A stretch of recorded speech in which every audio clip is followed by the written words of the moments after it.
are organizing this session. I'm now in Semarang, Undip, together with Professor Wiwi, Boyani, as we also just finished the joint studio this morning. So I will start by Professor Deden, who sent already to us recorded presentation. Yeah, please, Mas Indra, can you? Okay, wait a moment, Prof.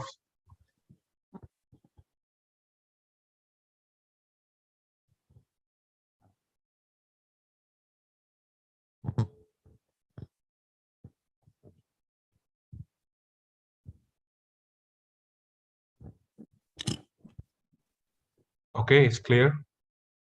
Yeah, clear. Good afternoon, everyone. I bring greetings from Huntsville, Alabama. My name is Deden Rukmana. I am professor and chairperson of the Department of Community and Regional Planning at Alabama A&M University. It's my honor to be here and so grateful for the opportunity given by the Committee of World Planning School Congress, particularly Ibu Wiwik, and also Pak Bobby, who also very instrumental in preparing this World Planning School Congress. I also like to bring greetings to other presenters, Sonia Reutemann. She is my colleague. We have been working together, edit a book which is going to launching this in this conference, in this Congress too. And Ibu Wik also become another presenter. I like also to bring greetings to other discussions, Professor Mai Jering, Professor Ahmad Nazri, and Julian Birgi. So I like to know that I wish I could be with you on the same time, but of course the time is not convenient for me to do that very late, very early morning in Huntsville, Alabama. So thank you for this opportunity. So this time I will present this urban planning studio at Alabama A&M University with the case of Birmingham Civil Rights District. So let me also give a little context here. Of course, I'm honored that I'm invited and also presenting this case from Alabama A&M University with this event, World Planning School Congress. And when I see the flyer, I noticed that the other two presenters, they are presenting work on global studio, which is international planning studio. So in this case, I'm presenting the case in Alabama A&M, just local here in the state of Alabama. We are so proud being unique here at Alabama A&M University. And as you know, that many planning schools in the US, they also do international planning studio. I know like Georgia Tech, they've been doing this almost every year. Last year they went to Tokyo. And I know that UC Berkeley also doing this urban planning international with students in Africa. So there are many schools, planning schools in US doing international studio with other part of the world. But now here in presentation, I just bring presentation from Alabama A&M with local studio. That's why I like to give you some context why we are doing this.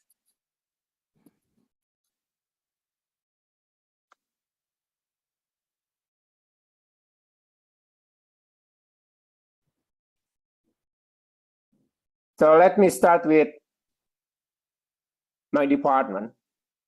So we are proud that we are one of 78 accredited master's programs in planning in the US, and one of 15 accredited bachelor programs in the US. So not many planning schools in US that offer both undergrad and master program. So Alabama A&M is one of them. And we are the only one HBCU, which is historically Black College University in the US, with both master's and bachelor programs in planning. So let me give you a little background about HBCU, because of course this is not a term that popular for international audience. So in the US, we have 101 HBCU nationwide. And then only 4 of them, they have planning programs. So Alabama A&M is one of those 4 HBCU planning programs in the US that offer planning degrees. HBCUs is mostly founded after the American Civil War, 1861 to 1865, and Alabama A&M was founded in 1875. And HBCU also received more attention in the past few years, particularly after the election of Kamala Harris as vice president of this country. She graduated from Howard University, one HBCU here in the US. So we here in Alabama A&M, we have undergrad, been accredited since 1986, and our master's program since September 1976. I'm also proud to say here that our program, we produce the most African American planners in this nation. So we like to keep this predicate, this achievement. And we have 4 specialties here in the department, as you can see here in the slide. And we have also a strong urban planning student association and alumni associations. So this is the certificate of accreditation from Planning Accreditation Board. And now we are working for re-accreditation because our accreditation will expire in December next year. So this is a snapshot of activities in our department. We did this from our urban planning conference in 2020 in February, before we get the pandemic COVID. So this is a photo of our students. We have also banquet. So you see here, most of our students are African American, even though we have also white students and also international students. So this is a curriculum of our Masters of Urban and Regional Planning. So I like to focus in this presentation with these master's degrees. So you will see here in our MURP curriculum, we require students to complete 45 credit hours. So we have 2 options for them. One is thesis option and the other one is non-thesis option. For both options, we require students to take Capstone Studio or Urban Planning Studio. So Urban Planning Studio or Capstone Studio is a core course that required for all students in the program. So now I'd like to bring to you Planning Accreditation Board. So because, as we know, all we work here in higher education enterprise, we like to get accredited by a valid accrediting body. So for a planning discipline, the accrediting body is Planning Accreditation Board. So we like to keep our programs accredited. So that's why we like to follow the guidelines, the standard and criteria set by them. So for the most recent one is 2017 standard and criteria. This is the one that we are following. We have strategic planning and progress, student, faculty, and curriculum. So I just highlight this curriculum because it's relevant with our presentation today about urban planning studio. In curriculum, there are 5 areas here. So I highlight required knowledge, skill, and values of the profession. So this is something that we like to discuss here more in this presentation. So this is the required knowledge, skills, and values of the profession based on Planning Accreditation Board standard and criteria. So we need to demonstrate to them that we have a curriculum that teaches students the essential knowledge, skills, and values central to the planning profession. There are some items here: general planning knowledge, planning skills, and values and ethics. And of course, I just highlight this, the items that very much relevant or we try to accomplish through our capstone studio. So the future in general planning knowledge, written, oral, graphic communication, plan creation and implementation, planning process method, and leadership. So this is something that we like to expose our students through our studio to meet this. Of course, as you know, many other classes, courses in the program that meet other criteria in this PAB criteria. So I like now to move to Urban Planning Studio. The title and the number is URP 527 in the fall 2020 semester. So I like to first introduce to you the instructor of the class, Dr. Joyce Ann Presley. So we are very proud of her. She got her PhD degree from UPenn and has been working with us for more than 10 years. And then she also has specializations in environmental planning. Number of students, we have 10 students enrolled in the class. And then we have community partners, which is Urban Impact Incorporation.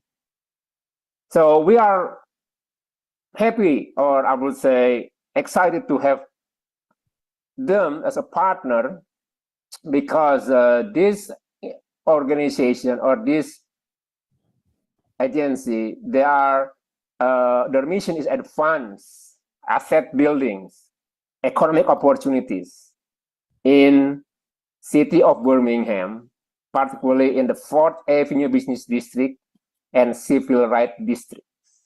This is district that mostly are African American residents live there for many, many years. And then we like to get that areas more vibrant, like many other parts of that city. Because as you know, many American cities, when they have African American neighborhoods, African American districts, that area is not really vibrant. It's not really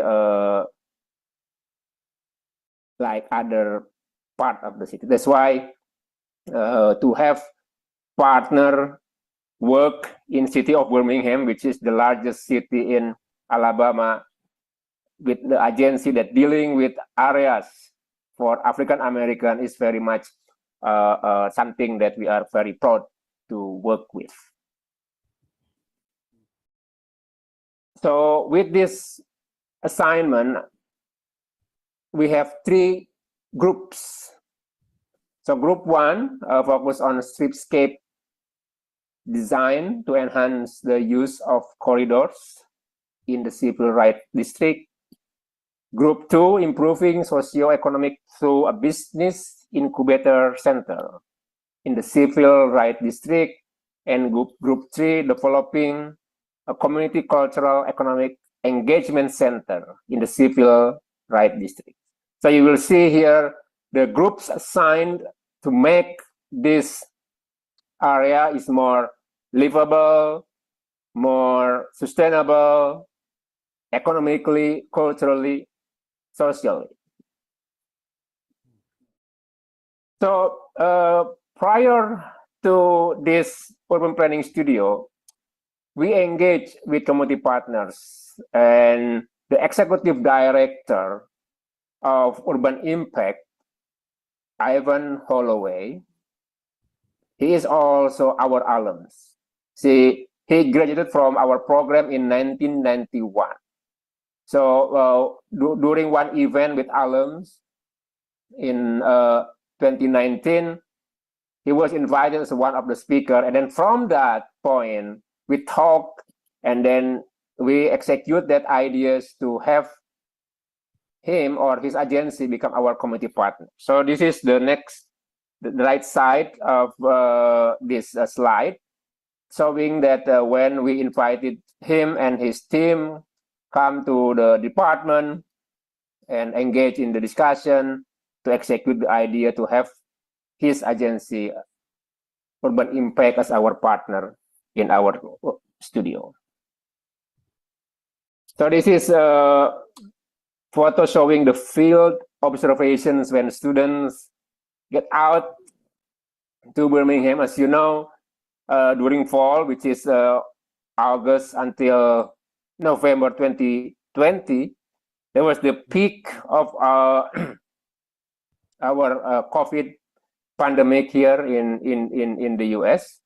So as you can see here, we are very much be cautious about this health and safety for our students, but they are still going there.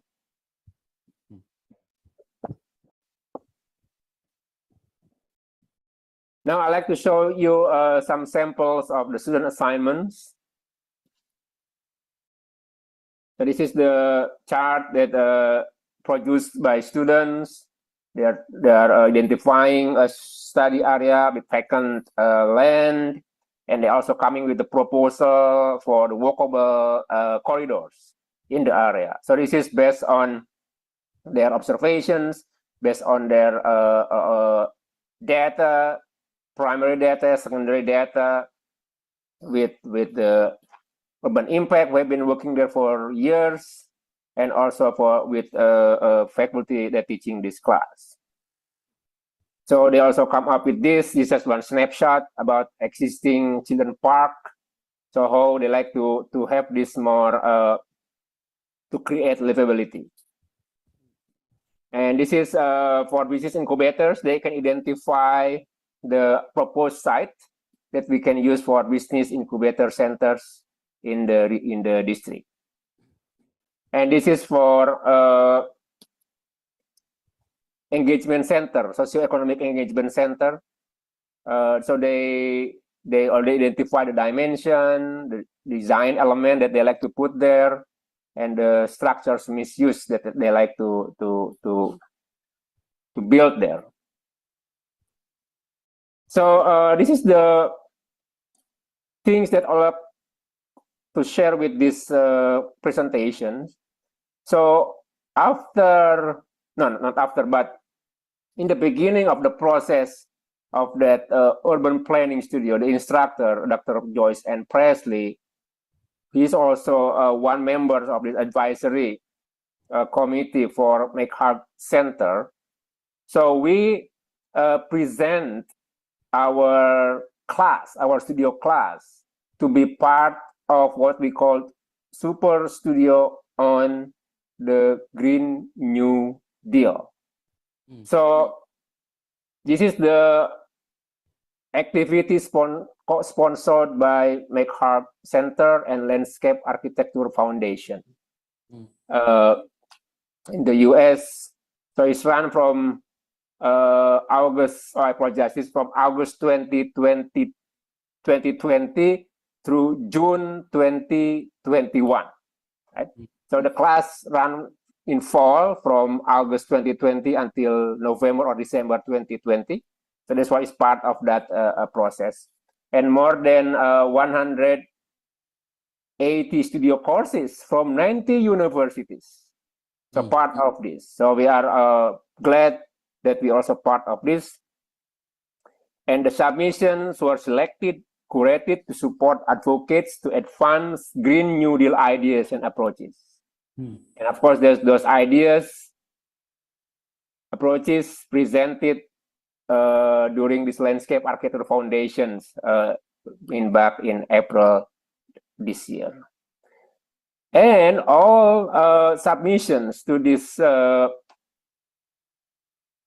Super Studio also catalog and available on GStore Digital Library.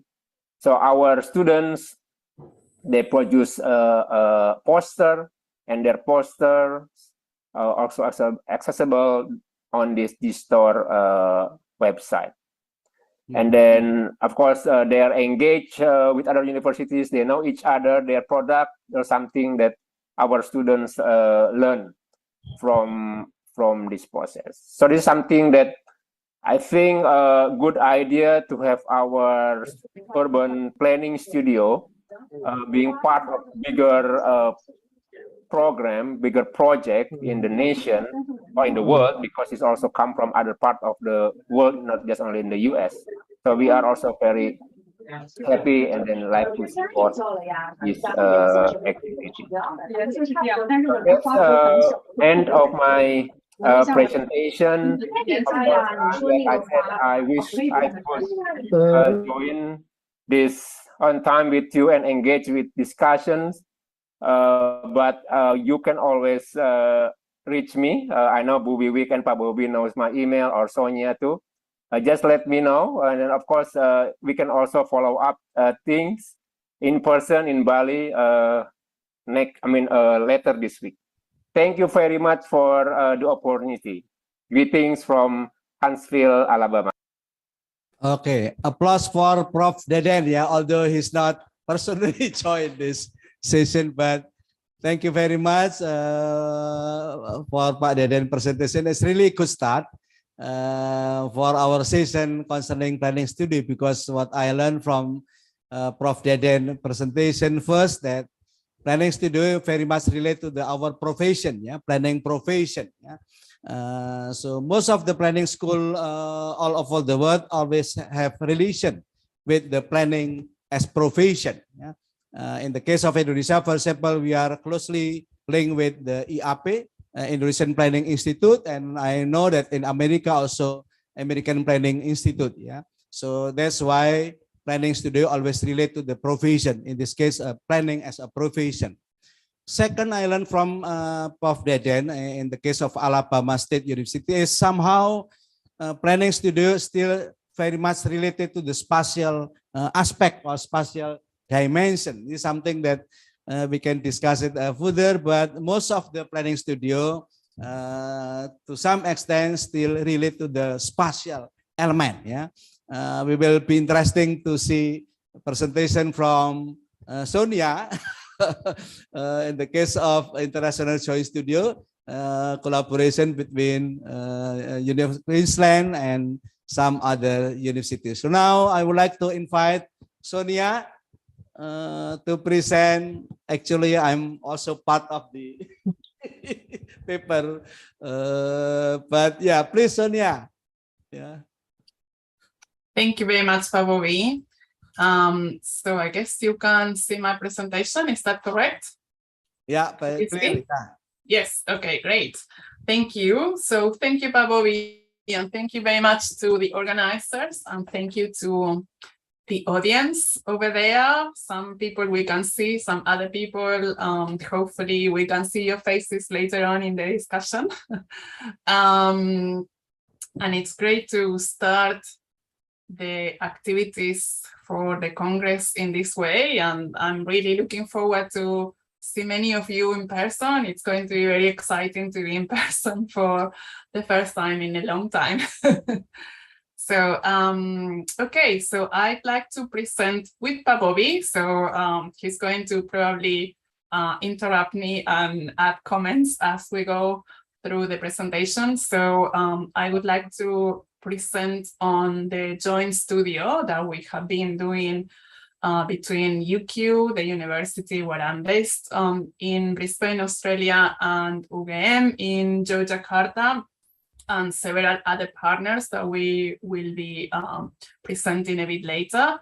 So our presentation is not so much about the content of the course, but the process that we have followed for getting to where we are at the moment. And we are focusing on this discussion on what it means to be doing partnership, in this case, for to do teaching partnerships.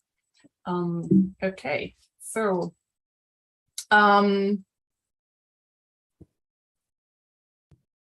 so we know that the international partnerships have become more common, and as Bobby was mentioning, more expected in higher education, and in some cases it might be a requirement in many programs. And for many universities, that's also part of the strategic plans. They want to get connections with other universities around the world, and they put a lot of emphasis on that. But at the same time, it's very difficult to create the connections and to maintain the connections. And it requires a lot of efforts, and we will be talking about those efforts in this presentation. And the other point that is also very important is that the impacts of those relationships sometimes are not very clear, or it takes a very long time to get a sense of what the impacts for those partnerships are. So we are going to be presenting on this course that and how we started with these conversations and this relationship. And this is a long journey. It's nearly 10 years, and we are going to be presenting on this. So, well, Pablo already mentioned a bit of why studio courses are important, and so we wanted to kind of bring into consideration that for the discussion today. So we know that studio courses have a very long story or history in the planning discipline. We know that they are a type of experiential learning, and they are usually organized around a problem-based activity. So there is a problem, and the students need to try to solve that problem. And of course, they are working with real-life case studies. So in most cases, students work in small teams. That's one of the advantages of studio courses.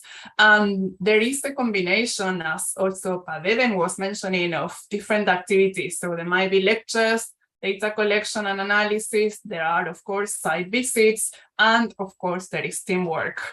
And in many cases, and I think that this is important to consider, and for our course, it's something that we value a lot, is that planning is a discipline in which everyone is expected to learn and to be working with other disciplines. So it's not only to be working among planners, but it's also to be working with other disciplines. And in our course, we have students from environmental management, we have students from development, we have students from sociology.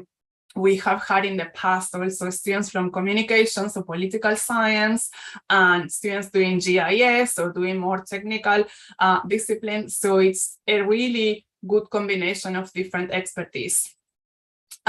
So some authors will be talking about how studio courses help to develop these 5 C's, which means is like creativity. They critically assess a particular problem. There is contemplation or analysis, deep analysis, there is collaboration, and there is citizenship, or there is a bit of a service, or a sense that whatever the students are working on is not just to create an academic activity, but is for the benefit of other people who are outside the university. And of course, in that case, these courses demonstrate that the students can create change as part of how they see life, but also how they intervene or they try to change the particular situations they are seeing and analyzing. And in our course, it's very important that the students understand that they are working with communities. So communities are a very important stakeholder and they are learning from them. So they are not the expert. They are not going to go to the communities and they are not going to be telling communities what to do, but they are doing the other way around. They are learning how communities have adapted. They are learning how communities have promoted change and what they have done to address the problems they face. So in our course, apart from the two universities, UQ and UGM, we have other partners. So the course takes place in Yogyakarta.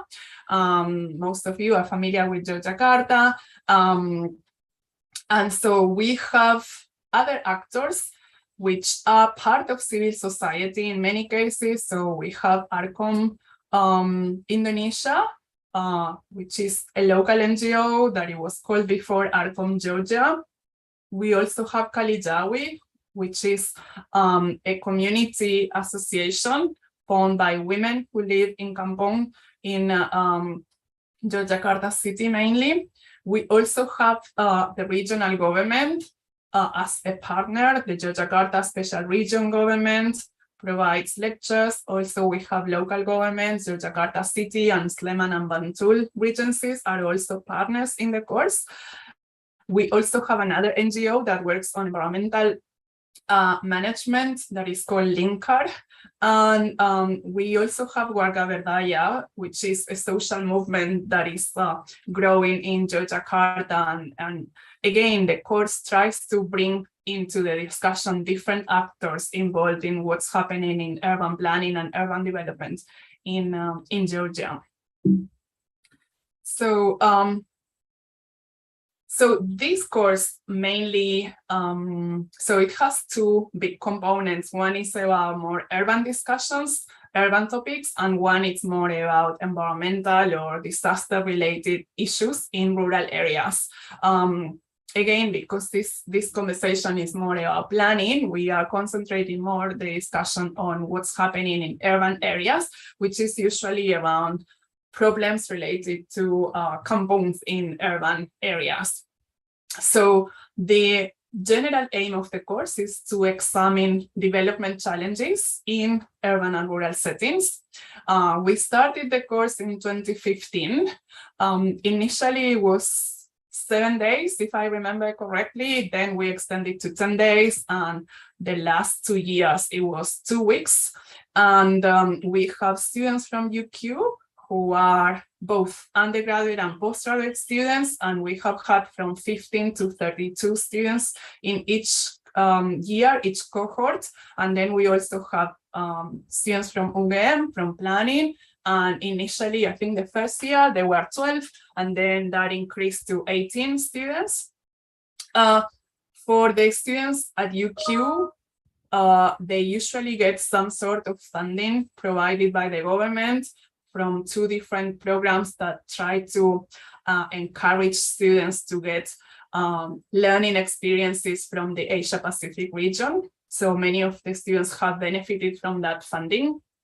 And the course very much promotes an approach to teaching that has to do with how we see the student as the center of the learning experience.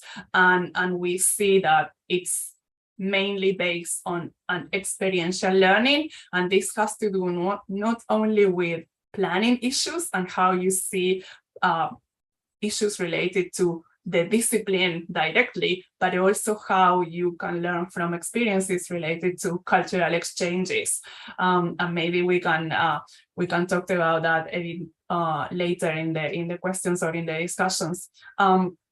So the students are all the time learning from the communities. They go to a particular site and they see what the problem is like, and then they have conversations with communities. They need to collect data. They might be doing some focus groups or interviews. They also have meetings with the local leaders. They might be doing some community mapping. They might be doing some transect walks. In addition to that data collection, they also have meetings with the local government or the regional government.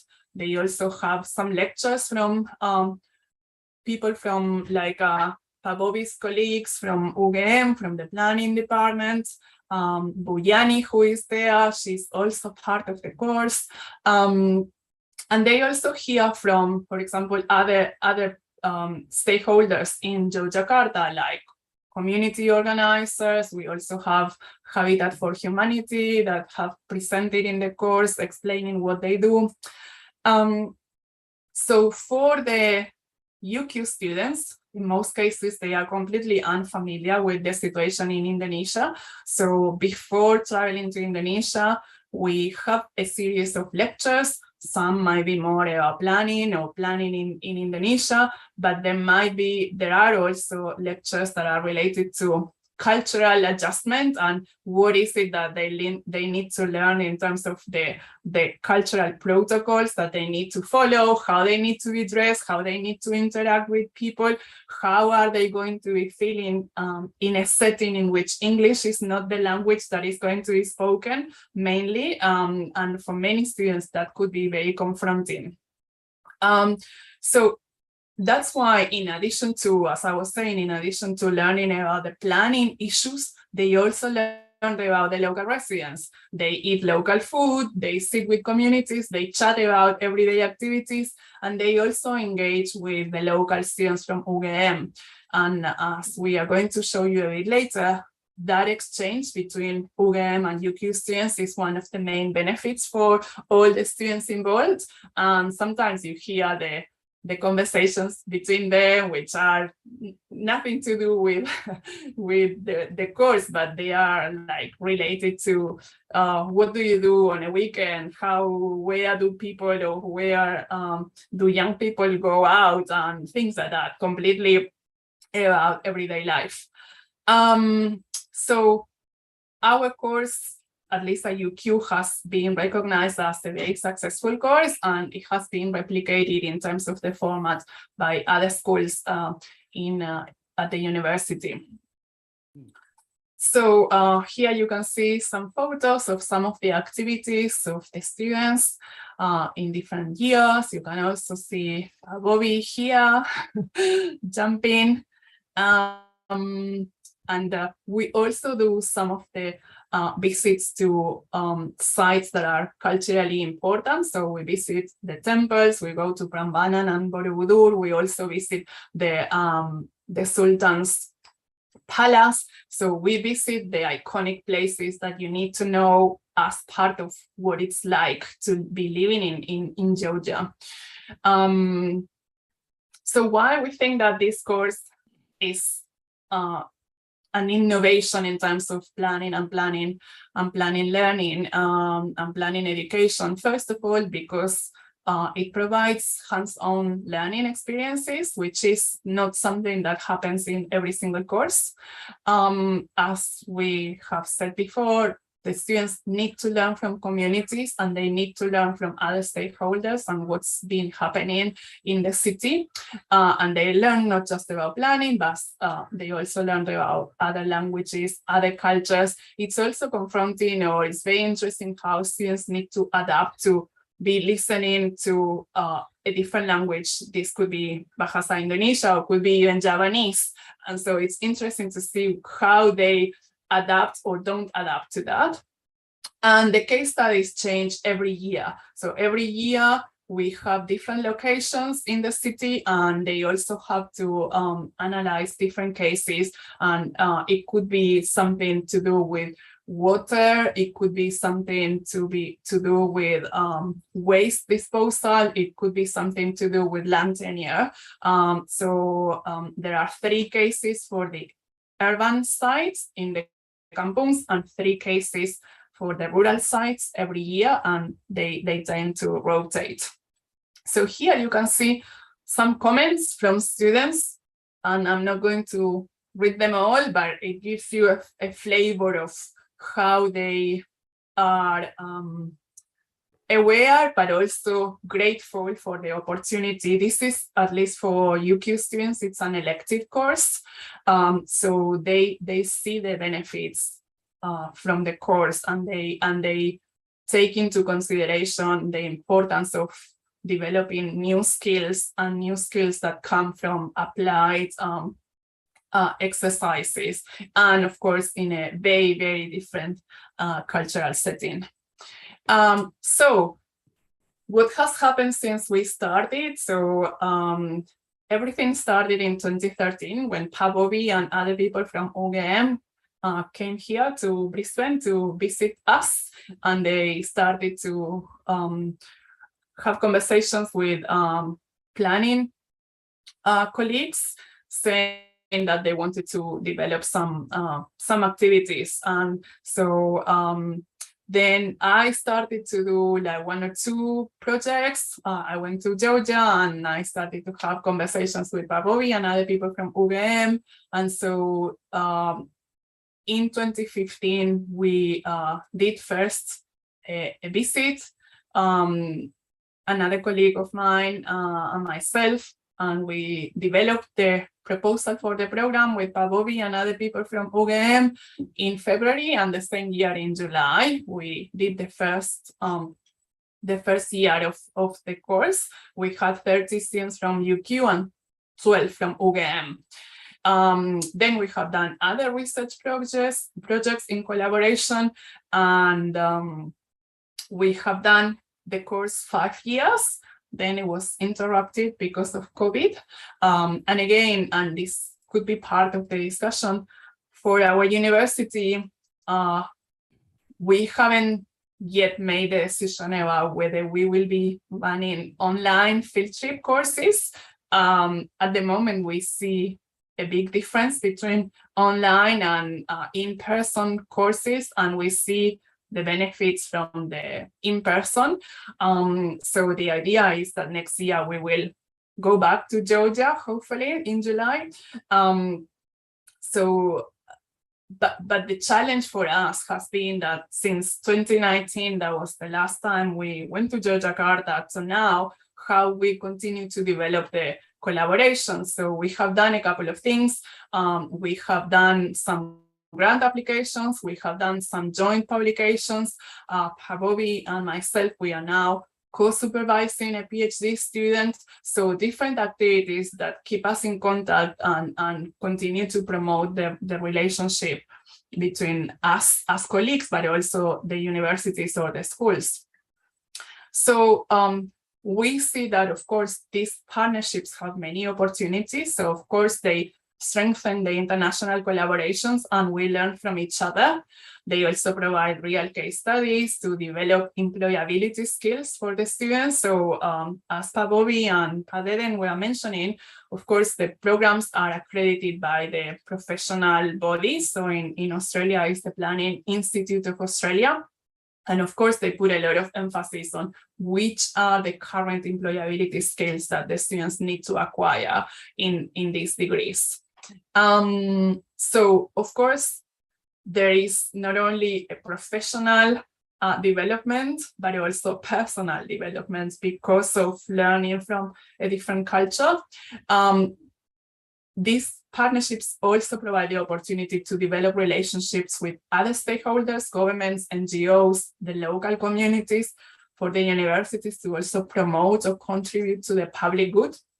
So our university has just released a new strategic plan, and as part of this strategic plan, contribution to the public good is one of the key values that the university needs to promote. What is the engagement or the citizenship that we provide towards the broad society? So these partnerships also promote expansion of cultural awareness and, of course, social capital, and, as I mentioned before, new teaching opportunities and research opportunities, projects, grants, supervision, and publications. So, but at the same time, we have had challenges, many challenges. So one of our challenges have been how to manage different expectations, which have to do with personal expectations, I would say, but also institutional expectations. So how do you manage those, and how do you manage as well different protocols or different guidelines or different processes that you need to follow in each of the institutions? of course, we have had to learn how to manage communication issues, how to manage different cultural understandings of how we do things differently.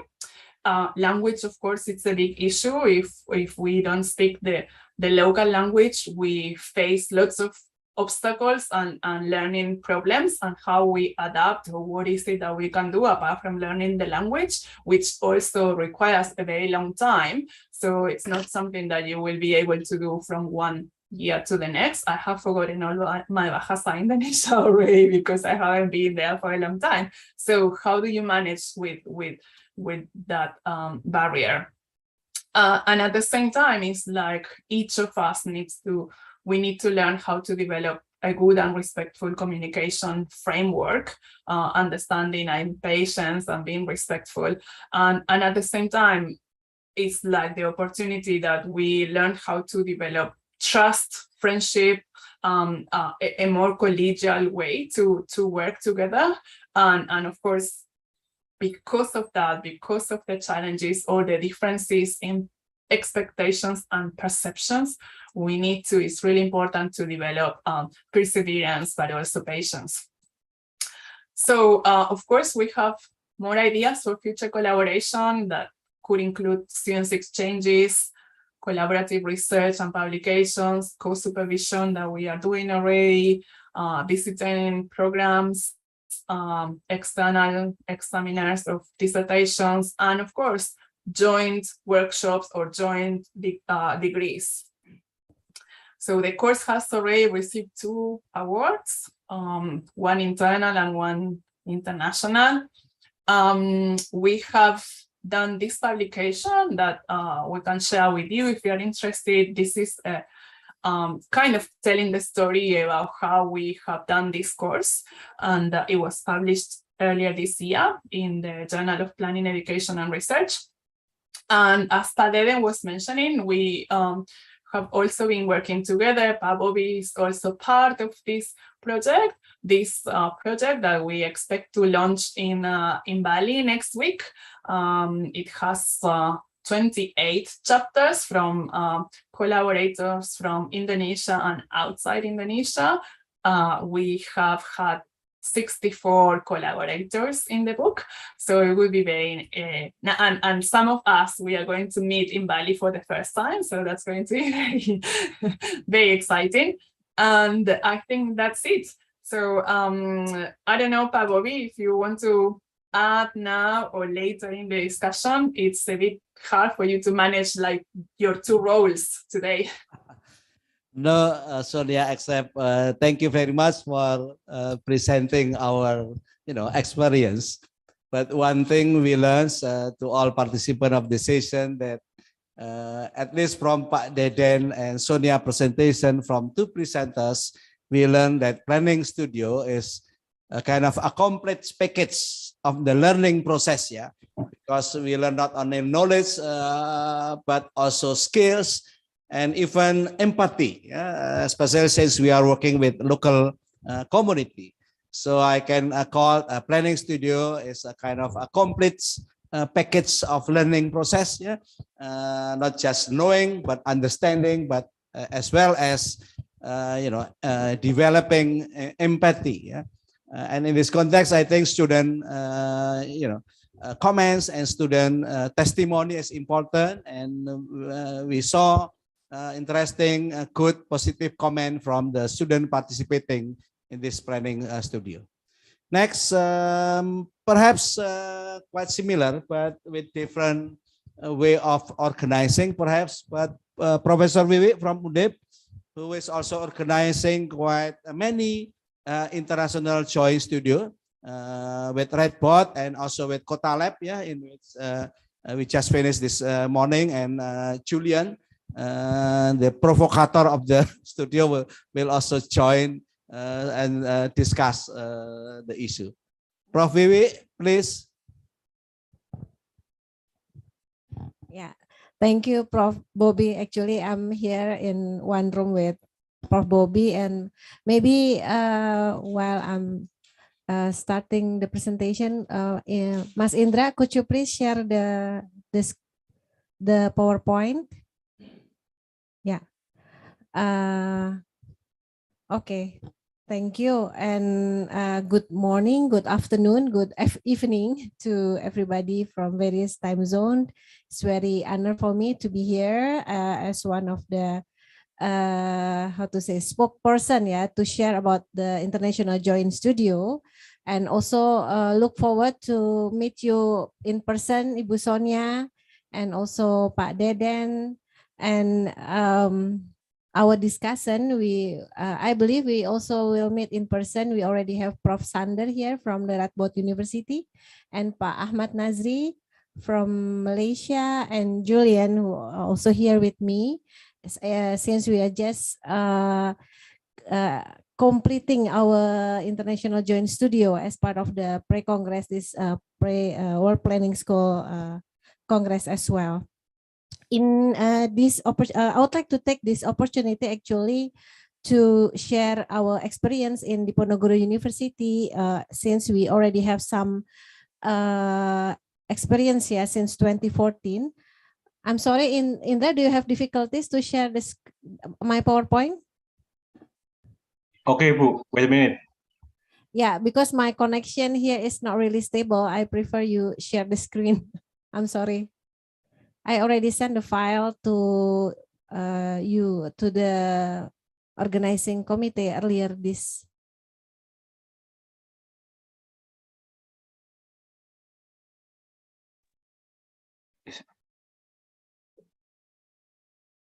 Okay, you can see our page.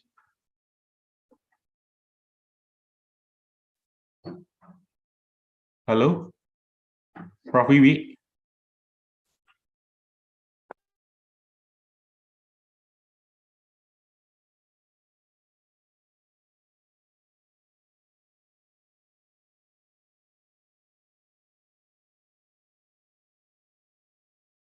Hello, Prof. Wiwi.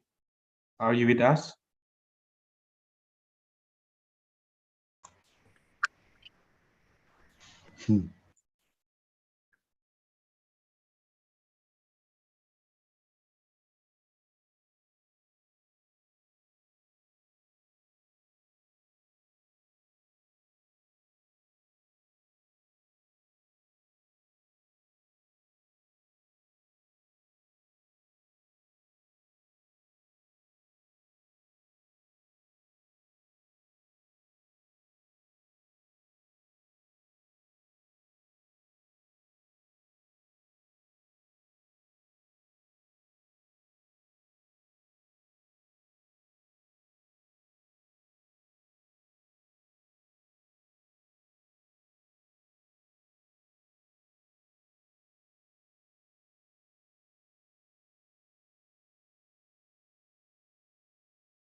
Okay, Prof. Vivi, you have already connection with us.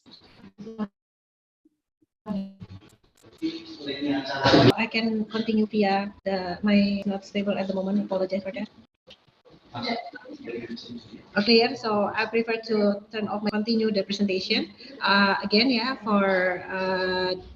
for this session, I would like to share our experience in organizing International Joint Studio.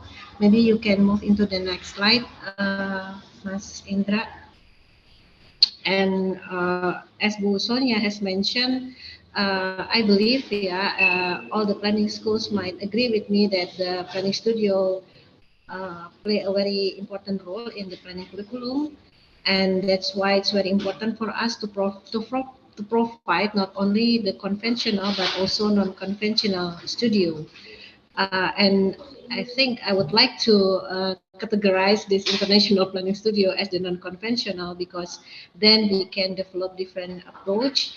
And I believe with the current situation after the pandemic, we will have improve our academic online facilities. So maybe in the future we may have a more innovative approach in conducting more collaboration on promoting some joint studio internationally by combining the online, offline, hybrid mode and so on. And of course, this kind of activity will encourage students to have more creativity and innovative thinking, as they will have more opportunity to learn each other with their friends from different countries with different planning issues and also different situation in different countries. Next, please, Mas Indra. Basically, I think I will not talk a lot in this part because Bu Sonia has mentioned the particular characteristic of a studio and including the joint studio, and mostly it is combined with some various types of deliverables, but most to understand the problems, and to also generate some fresh critical ideas to respond to the problems, and then also include the defined scenarios or pathways to achieving the response, and then we also consider different scaling from the small up to the large scales.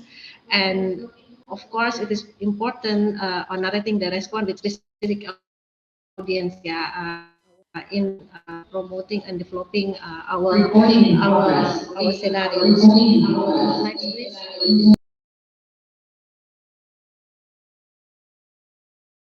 I move into the okay. Is it okay? Now everybody still can hear my voice, please. Okay, thank you, Bu Sonia. I would like to continue. Next, please, Mas Indra.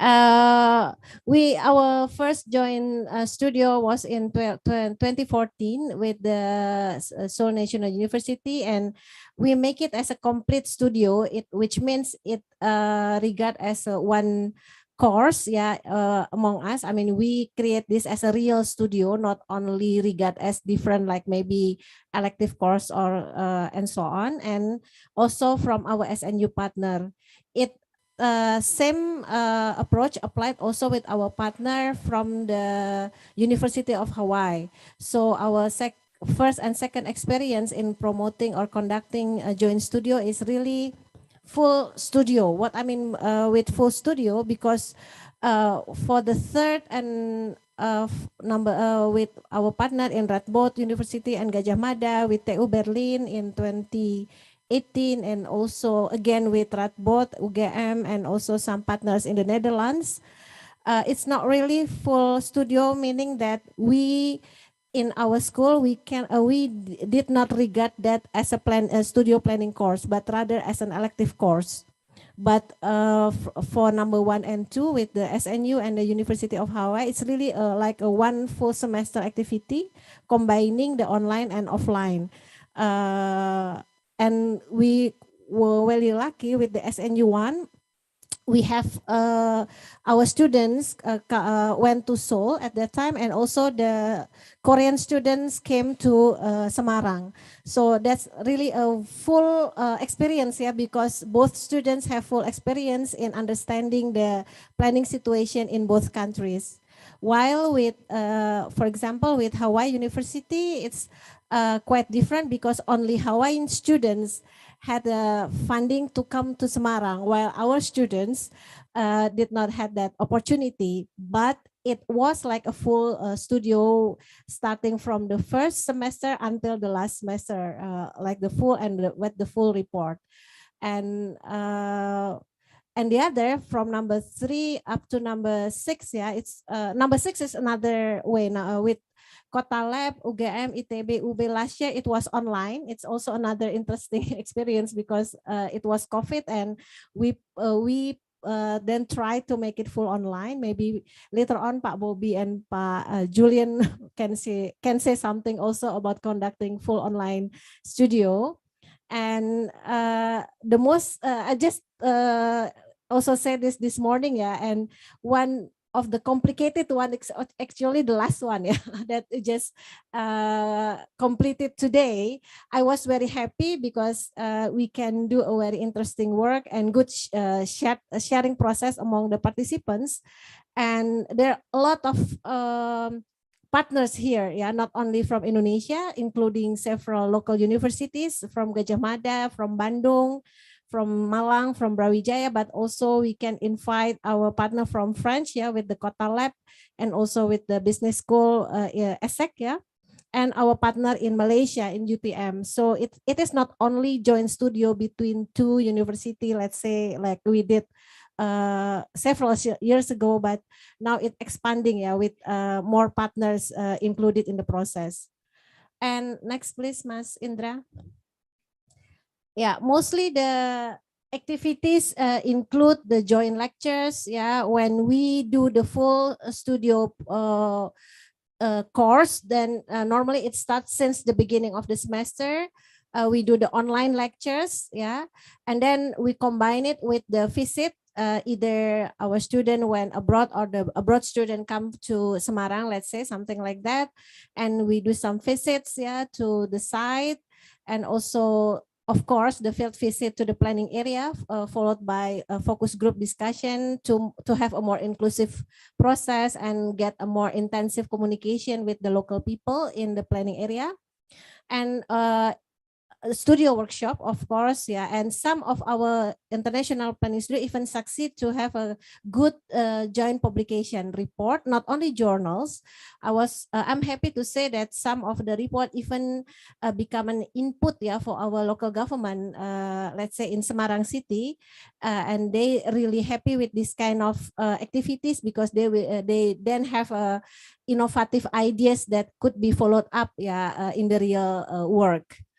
And one of our experiences also to include the joint studio like we have today as a part of international seminar or conference like we had today. We include this activity with the World Planning School Congress. Next, please, Mas Indra. Following is just actually a brief situations, yeah. When we have, I just aware Pak Bobby, then you already give lectures many times with different participants in the same room in our department, Pak Bobby. Once when we had the studio with our partners in the Netherlands with Radboud University and also with our French partner, yeah. And it's also quite interesting now. We have a chance to combine it with also an online session, and it will be good if there will be two ways, yeah, not only Indonesian students went abroad, for example, but then sorry, what I mean is not only the international students come to Indonesia, something like that, but also from Indonesia goes to different countries. So it will be good also to have an exchange not only between the South and the North, but also between the South and the South countries, in which the situation may be quite similar compared to the South and the Northern countries. Yeah, something like that. Next, other than joint lectures, there's also, of course, yeah, we always include the visits to the government office and local institutions to have a more and wider input, yeah, and perspective from different stakeholders. Next, and then we have FGD, I've mentioned earlier, to ensure there will be communication also with the local people, which important for the students to have this kind of experience, especially from the overseas students. Yeah, it will be interesting experience for them to have a direct experience, yeah, to have a direct communication with the local people. And then yeah, this is some also of the pictures to have a field visit in some planning area. Next, please, Mas Indra. I will try to make it faster. Yeah, this is only some of the pictures showing the studio workshop. Again, yeah, I really happy with our first experience, because we can do 2 times workshop. Maybe from the previous picture slides, Mas Indra. Yeah, from not only the overseas come to Indonesia, but also Indonesian students may able to, at that time we can send some of our students to have studio workshop in Seoul National University. Next, yeah, this is only to show some of the reports. Even one of the students can publish it, yeah, in the reputable journals at that time. And for this joint studio, the one that we just have now this year, we also expect to have the similar, yeah, more or less final report to be shared to a wider audience, or to maybe as a learning process also, if others would like to have this kind of activities. Next, please. Yeah, and we also able to connect our joint studio with some conference, yeah, like we have now, and also the one before with the International Conference on Regional Development, and also some seminar related with the government program. Yeah, for example, in Semarang there are water as leverage program, and we made a seminar in line also with the studio work. Next, please. Yeah. I believe there are also a lot of challenges, because it's not easy to organize a studio with a lot of participants from different institutions, but it creates a lot of benefits. Yeah, mostly, of course, the studio provide a very valuable learning environment for the students, and we can unpack differences, yeah, in planning cultures among countries, share diverse perspective. And also in the end of the day, it can result and improve the learning outcomes. And the other external additional benefit is also we can develop stronger ties, yeah, with our counterpart institution, internationally and nationally. Yeah, like I believe, like for example, like what we have been doing so far between Undip, UGM, ITB, and UB, it create a stronger connection among us, and we can share more, yeah, through the process. Next, please. Yeah. And if I may to point out, feel free to add or disagree even, yeah, maybe we can discuss it later. Some key success when considering international planning studio, based on our experience, yeah, of course, we need to have an interesting issue and a good choice of planning area, like what we did this year with our French partner.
Oh, okay. Apologize. Yeah, this is a very unlikely situation.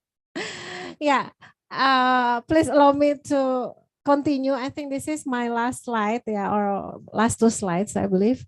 Some key success, yeah, and we need to understand the students' cohort and baseline, and also give a strong consideration to how make the studio process creative. And don't forget, yeah, that will be a lot of work to organize side event, yeah, like the FGD and so on, that maybe need to be well prepared. And I think most importantly than the funding, yeah, because I think other than a lot of benefit that we may get from this studio, then we need to secure the funding to ensure that we can run this program. So I'm sorry if I put it red. This is my closing notes. Yeah, I think I will not really talk a lot about my closing notes, because I believe that in the future we will have more opportunities. Yeah, to in the new normal era to provide more opportunities to have a more international joint studio programs, as we can have a combination between online and offline activities.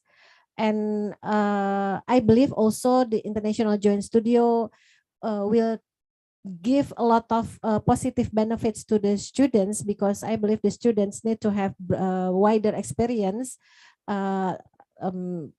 Case from different countries will give more or open their mind and give more innovative ideas, yeah, to them, and creating a more innovative planning documents as well, that ready to be implemented, not only planning, not only the document plan, but the planning that can be implemented, yeah, as the next step. I think that is all from me. I'm sorry, deep apologize for this unstable connection, and I offer this to Pak Bobby. Please, Pak Bobby. Thank you, Bu Wiwi. I think the last slide from Bu Wiwi are important, and the closing remarks on the possibility of having online and offline in the future, beyond borders, the importance of international cross-culture, learning, and also the fact that what she's doing is also collaboration with quite many collaboration, institution. And lastly, perhaps we forgot to mention is the important roles of professional planners. Here in this room, and we'll be also discussing Julian, representing my friend from France, representing professional planners who are became the interesting element in planning studio. Maybe we'll talk more on this issue. But now I would like to invite, perhaps start from Professor Sanders. Are you there? Pak Sanders? Yeah, good morning, Sanders. I think I'm there. From Radboud University. I gave you first chance to discuss the presentation. Please, Pak Sanders. Pak Bobby, hello. Can you hear me? Can you hear me? Sorry for on and off connection, from here, Semarang. Okay, you can hear me. That's good. Thank you so much, Mr. Chairman, Pak Bobby. Thanks for inviting me. Thanks also to the three presenters for sharing their experiences. I cannot hear your voice, Sanders, Pak. You cannot hear me? Yeah. Now we can hear you. Please. Now you can hear me better. Okay, one. Thanks for inviting me again, and thanks for the interesting presentations. And to the presenters for sharing their experiences with planning schools. Just to briefly sketch where I come from myself, I do have experience with joint international planning schools between my own university, which is the Radboud University in the Netherlands, and the universities of Undip and Gadjah Mada. These examples were also mentioned in the presentation by Bu Wiwi already. And actually, I was asked specifically to bring in a bit of the European perspective on these planning schools. And I thought about that also a bit from the perspective of our own Dutch students. And I would say that for them, there's two main benefits of such an international planning studio experience, huge benefits, I would say. First, they learn about planning issues within a very different socioeconomic and spatial context. So economic growth levels in Europe on average are considerably lower these days than in a country such as Indonesia. And where the population in Europe is rather stable, actually, it's increasing rapidly, of course, still in Asia and also specifically in Indonesia. And that's why specific issues such as urban sprawl are way more important in Indonesia than in Europe. And our Dutch students, they don't see that in the Netherlands or in any other European country. But in spite of this rapid economic growth in Indonesia, the inequalities are, as you know, they are enormous. And that's also very different from a country such as the Netherlands, different from the social welfare state. And after joining such an international planning studio, students have become aware of that. They broadened their scope, and they realize that in countries such as Indonesia's planners can and should make a difference, and actually that your added value as a planner can actually be way higher than in Europe, as there are so many social and environmental issues to solve. So that's more on the contents, on what's the specific planning issues. Of course, they can have a planning studio in Europe as well, with stakeholders and involving all kinds of, but it's very different from doing that in a country such as in Indonesia. Secondly, they learn about cultural differences. And that's not just planning cultures, but also teaching cultures, the way in which students behave, etc. Just to mention a few examples, many were surprised by the collection of all these signatures before a meeting, just to prove your presence. We hardly do that. The many photo moments, the dress code during lectures, etc. It's all different. And they have to cope with that. And it's interesting to see these differences. And they also had to learn to cope with, well, the attitude of Indonesian students, which, well, I don't want to generalize, but overall it's characterized by they are very polite, they are modest. And even though these Indonesian students actually are way more knowledgeable about the planning issues in Indonesia, of course, the Dutch students sometimes felt that they had to take the lead in group work more often. And that Indonesian students then were a bit more inclined to be more following than leading the group process. But of course, that says as much about the Dutch students as it does about the Indonesian students. In any case, there's a difference there, and they experience that, and well, that's cultural difference probably as well. You have to cope with within such a context. And I'm actually curious also for the other presenters how they have, whether they recognize these differences and how they have dealt with these this issue. Another issue I would like to raise is that the joint planning studios in which I've been involved so far were all organized in Indonesia, which gives our students the opportunity to travel and to gain a rich international experience. Indonesian students, however, do not gain a similarly enriching experience by visiting our country. Well, I was very happy by hearing Bu Wiwi explaining that they went to Seoul and that, well, indeed, they got an international experience as well. But also here, I'm curious what's the take of the presenters on this inequality, I would say. A final issue that's also difficult for me, or difficult one for me personally, also when visiting international conferences, as I will do next week. I will go to Bali. Well, as many phrase it today, we are living in the Anthropocene, an area in which humans do have an unprecedented impact on our living environment. and that many European universities discussions have started now also on travel behavior. And also primarily on flying long distances, of course. Well, think about the Netherlands and Indonesia, which already is different from Australia and Indonesia, I would say. This also puts joint planning studios in a different perspective. So the question that comes up, should we continue to fly large groups of students and staff to the other side of the world for a 2-week course? Can we afford to do that in the future? But maybe the online is a good alternative to that, even though I experience myself, of course, that real meetings are, of course, always way better than online distance meetings. Well, I don't know how to deal with this dilemma, but any thoughts on that by those who are involved in these planning studios are welcome as well. I will leave it with that. Thanks, Pak Bobi.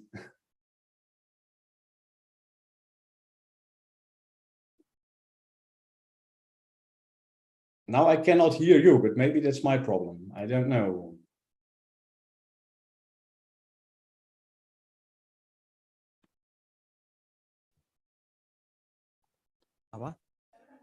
Okay, thank you, Yeah. Sanders, for your thought inputs. Well, we are living a global village. So you mentioned about bringing a group of students and lecture to Indonesia. That's related to what we, beyond borders. We learn each other, and that's also interesting. The issue of online and offline. Because some people say that personal direct meeting is difficult to to replicate with the online virtual meeting. But yeah, okay, thank you, Sanders. Next, I would like to invite Prof. Nasri. Prof. Nasri, if you are, Prof. Nasri, please. I know that UTM also have quite a lot of planning studio experience, international one. So please, you may respond to 3 presenter, but you can also reflect to your own UTM experience. Prof. Nasri, please. Right. Thank you, Prof. Bobby, and thank you also for inviting me to be part of this WPAC and also UPSA again for so many years. I think all the 3 presenters, Prof. Sonia, and also Prof. present a lot in terms of the International Joint Planning Studio, but probably I just may add, and then at the end of the day, at the end of my discussion, that I'll just make a proposal for you to consider, or for WPAC to consider in the future. One is that I think everybody is recognized that the International Joint Planning Studio creates lots of benefits, not only to the students, it also have benefit for the academics or for the lecturers, and also for the organization in terms of visibility, and also in terms of other benefits such as international research grant and so on. So that in terms of that, I think that we cannot say international joint studio is something that that's not really doesn't create benefits to the students. There's a lot of other benefits as well to the students. For example, the students become really connected with the real world, understand different culture, becomes a global citizens. In terms of that, they have a better worldview at the end of the day after doing after going through the studio.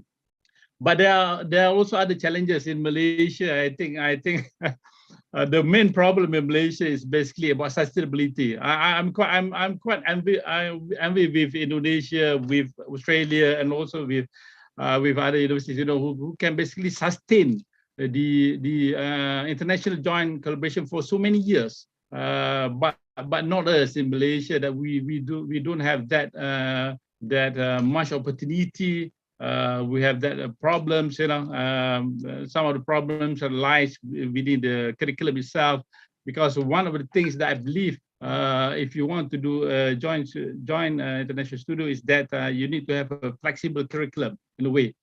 Flexible curriculum, you cannot be too rigid. You know, sometimes in Malaysia we are bound with professional bodies. We can hear from the professional bodies' opinion later from the Indonesian side, and then we have also government policies, university guidelines, and so on. So there are things that basically restrict in terms of conducting the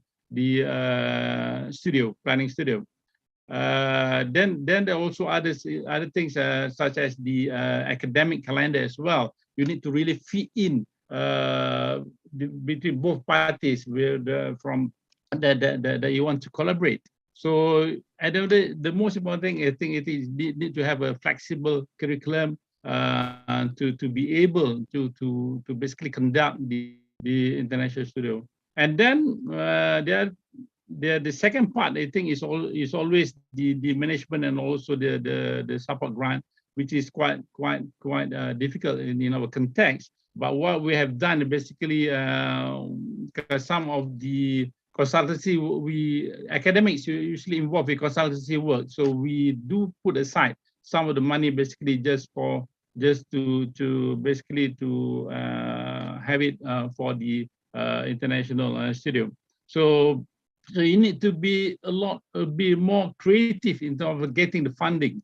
So I'm not sure. I really like to share with the Australian and also Indonesian counterparts how you manage for so many years basically to both work together to create the international studio. So that's really something for me to learn, or for our counterparts in Malaysia to learn. And then the other things is also the prerequisite in terms of whether you want to do at the capstone or the cornerstone project. Because I saw Prof. Dedan presented just now. He basically says, planning studio is a capstone project, but most in Malaysia is basically a cornerstone project. So it's always every semester, every year we have this studio. We have so that's a bit more flexible rather than having at a capstone. Capstone is also always tied with the academic calendar. So that's a part that we need to also to really look into it, how we want to do it. And then the other thing is the good thing is that it's basically about the maturity of the students who really want to participate. That's something when we have students from we do have some experience working with students from Thailand, of course from Indonesia, and then from Australia, from Korea, and only once from the US. So there are different maturity, different approach, and then some are quite outgoing, some are basically quite introvert. So that kind of student you have to really manage that. So it's interesting. That's why I think it benefits both the academician and also the student. And my last point, Prof. Bobby, I hope we take. I've mentioned to you so many times already to you, but my last point is that I hope there will be WPAC should initiate international studio network. I think it's very important for us to have the international studio network. By having an international studio network, that it can be a subset of WPAC or subset of APSA or subset of any organization, doesn't matter. But at least through that network, then we know basically we can get who basically can participate in it, which university, which organization, which institution basically can participate, and also rather for us, trying to find on our own or trying to get which are the best institution that we need to collaborate and so on. So if we have that international student network, put in into a group, probably we have a website or a key academic group or something like that, and then we can basically, I think, move forward in terms of having the joint planning studio. And then that network also, I hope that we can at the end of the day, we can also have the international, probably international virtual studio gallery, so that the student can share, their own experience, things like that in that gallery. So that probably something that we can look forward in future to make sure that that the student who cannot really participate but can basically look into that virtual gallery, in terms of what are things that have been done by the previous students. And I also hope that at the end of the day that we could basically end up, this is always my dream, actually, to have a super studio. A super studio meaning that various organizations from different countries, one studio, let's say for 5 or 6 countries, doing the same thing or doing it for one site, so that will be a lot more interesting. Right now it's basically one-to-one. I saw just now that the one that Prof. Vivek presented, that the few universities from Indonesia and one from France and then the one from Australia. That's, I think, a good start, but I believe it can be done more than that to have a super studio in future. Thank you very much, Prof. Bobby. Oh, thank you, Nasri, Professor. Yeah, I think your last comment is very important. Yeah, I mean, and to bring to the World Planning School Congress and APSA Congress, Prof. Nasri, because it's too bad that so far we are, meeting from one congress to another congress, but studio planning are not one of the, result of the meeting. So hopefully in Bali next week, sorry, we can talk more on that issue, and hopefully since Indonesia will be playing quite more roles in World Planning School Congress in Japan and also APSA, then I think we can continue discuss on that possibility. Super studio, yeah, interesting term, yeah. Okay, last but not least, Julian, my friends, who are interesting role because he's also representing non-academic discussion, yeah, as a professional planner to see this our initiative from perhaps different perspective. Julian. Thank you, Pak Bobby, and thank you especially because all this started around the coffee cup in UGM a few years ago. So you underlined that why would practitioners get involved in a students' studio? Well, first, because tomorrow's planners are today's students. Second, because I found out that in Indonesia especially, scholars are probably the most influential stakeholders in urban issues. As universities are involved in local projects, they have a great networks of alumni, and they contribute to formulate new policy at the government level. So I agree that the studio is not only for students, but also for maybe teachers and practitioners. So I will just not present everything about the Urban Regeneration International Joint Studio we are holding every year in different ways, trying to adapt the circumstances. Maybe just focus on what might be innovative in this perspective. Next.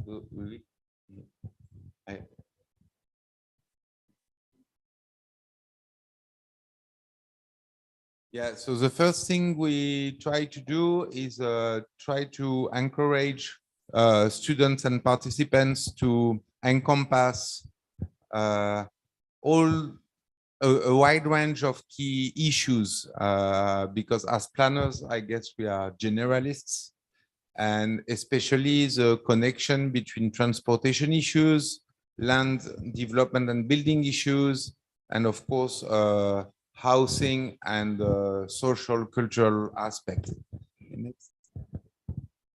A particular topic we have been working out with Pak Bobby and Bu Wiwik and Bu Yani for a long time is maybe something we identified quite problematic is in Indonesia is how government can use its investment in infrastructure, in regenerating infrastructure, to promote some private-led developments that are in line with public interests, in public goal. How the government can drive the private sector, which might not be on top of what is being taught in Indonesia, which may explain that sometimes we can see in Indonesian city a huge gap between the planning and real estate developments.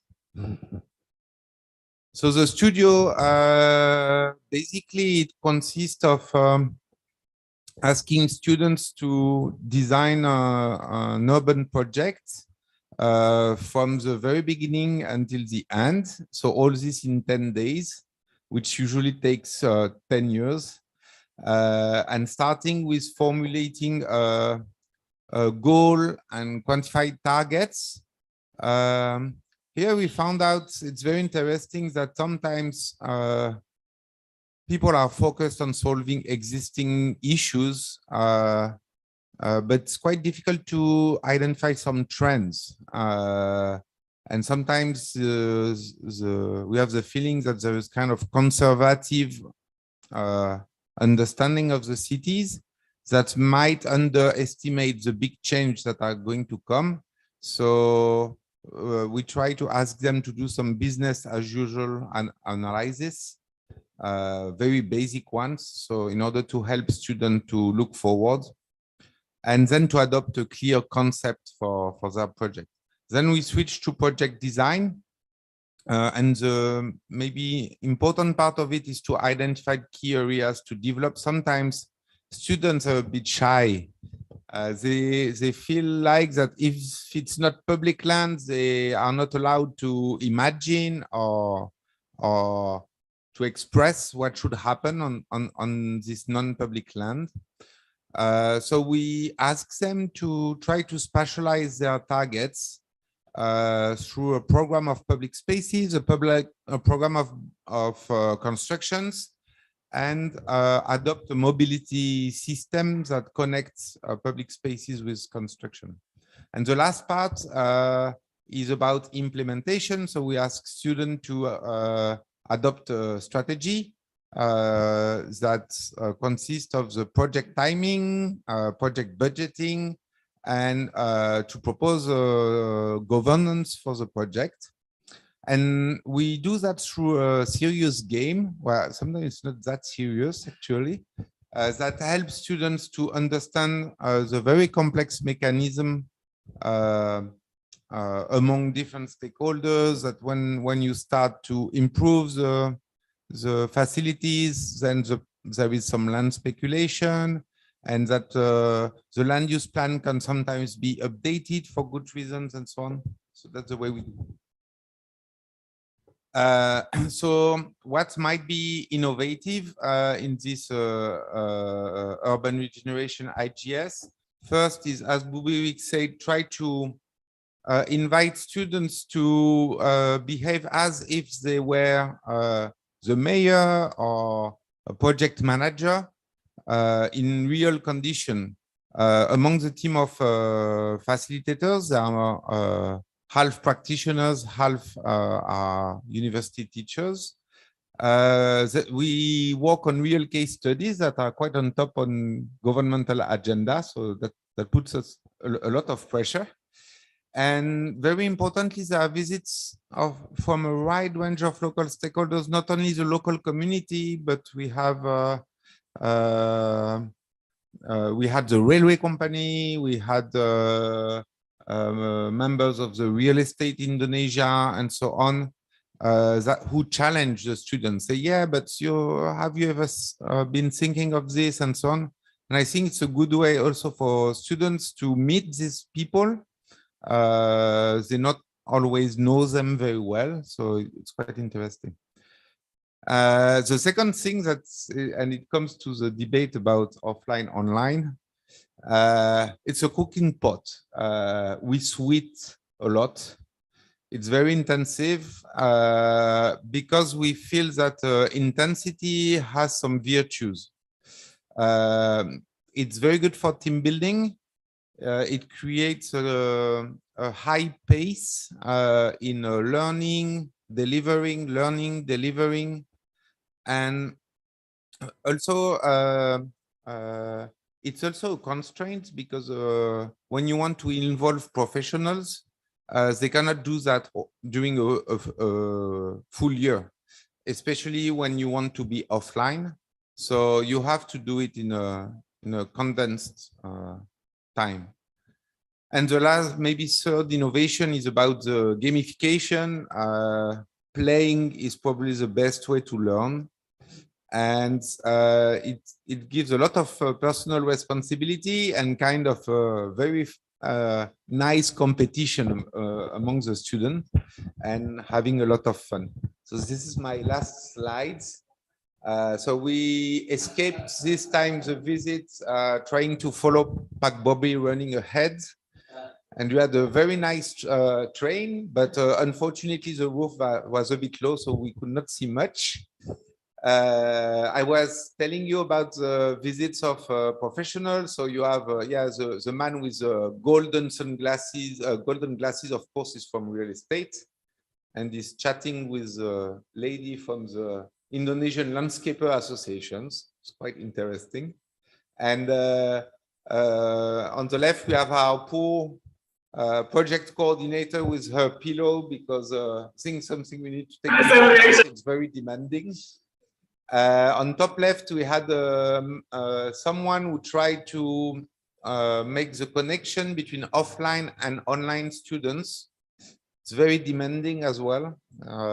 And yes, there's just a very short video. The quality is not good, but to illustrate what.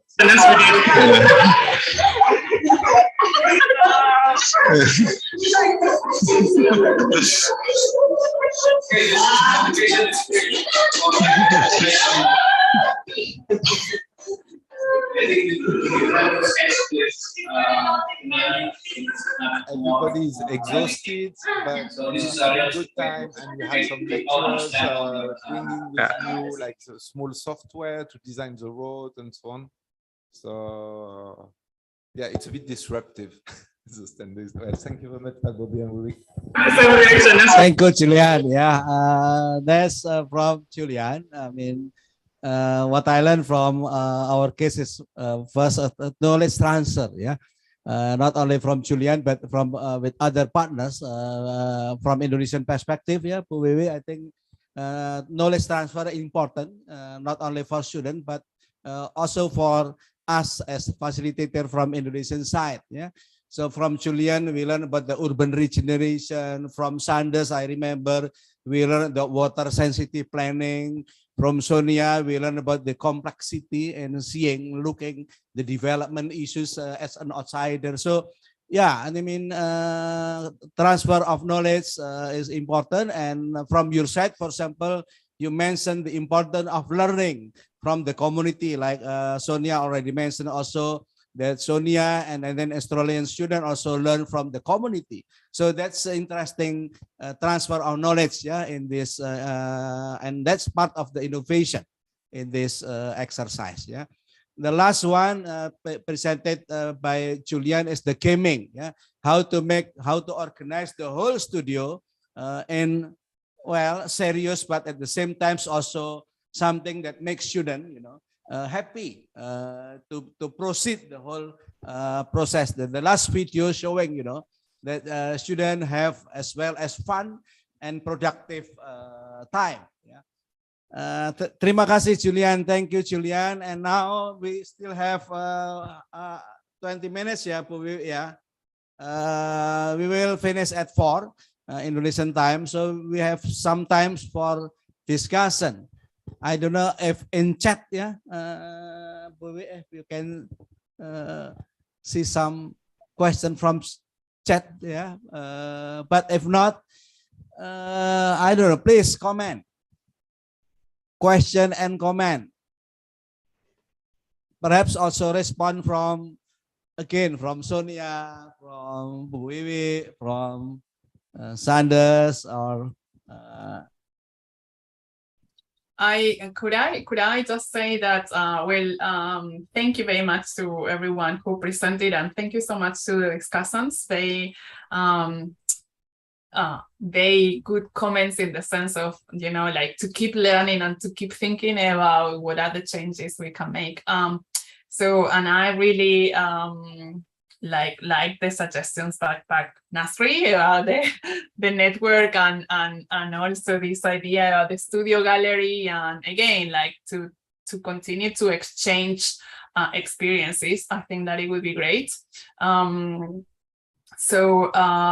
I guess that one thing that to me is interesting is the discussion about the online and the offline, and because I guess that this is also in relation to attendance to conferences. Is the same. I've been having these conversations with many colleagues in terms of, is it the same to attend a conference online or offline, and I guess that after COVID, and some of us have been very isolated during COVID, and I think that people still want to have the in-person interaction, and there is nothing that is going to replace that interaction that comes from the face-to-face, comes from, to seeing people and to see how body language and, things that you cannot do online ever. And so I guess that perhaps it's more but I agree with I think it was Sander who was talking about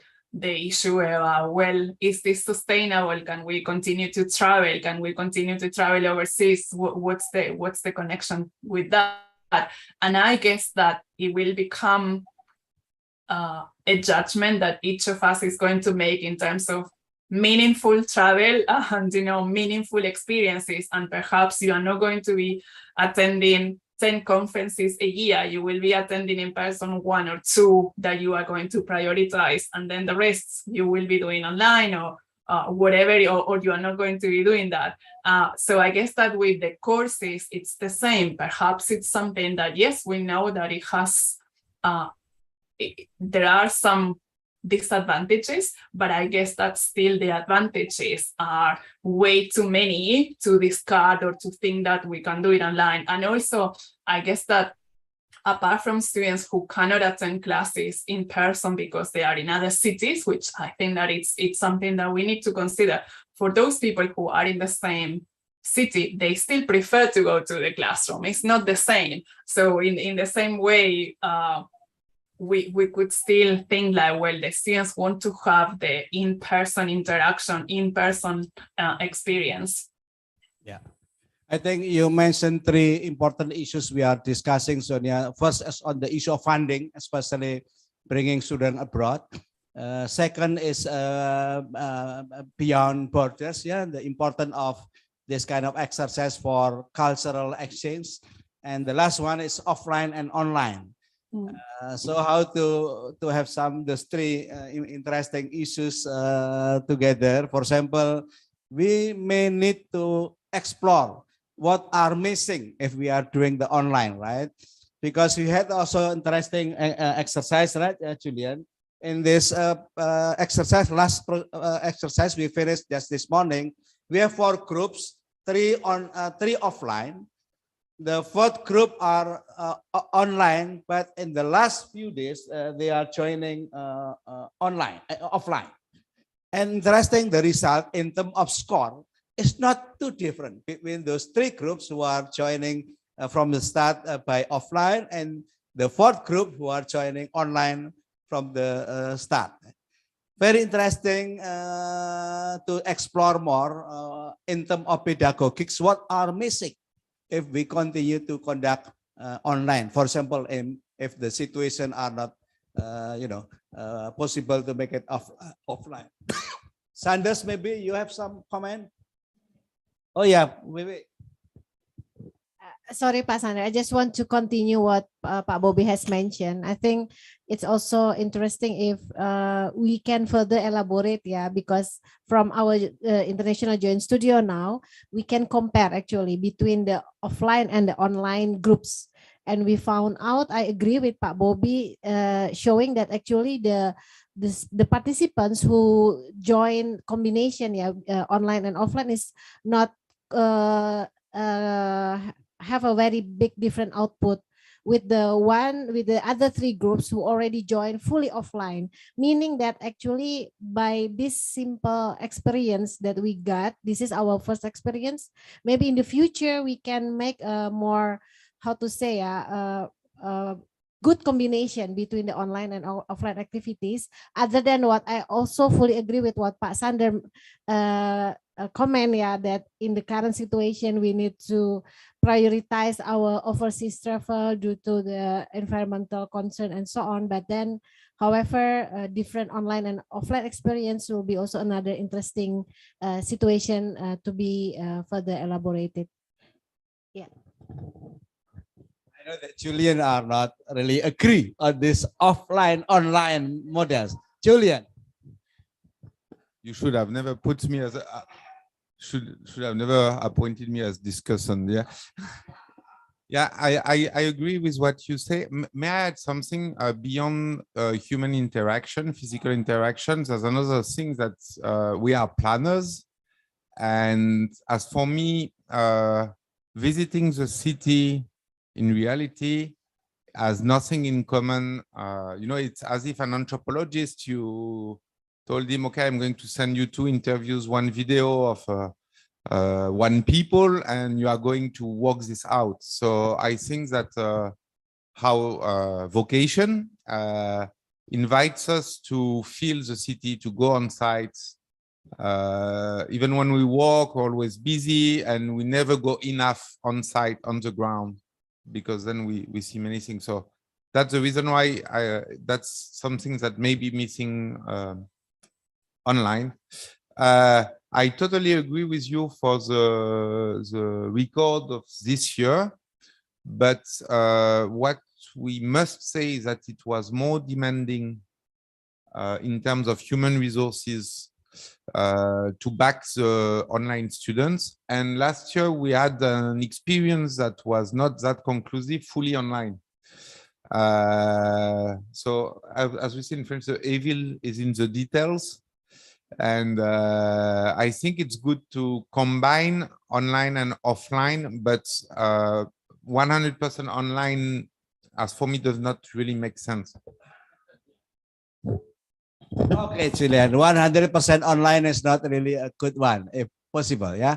Because to hear is to forget, to see is to remember, and to do is to understand. If we can ask students to go walk around the city as a tourism, that makes students understand about the life of the city, the real life of the city.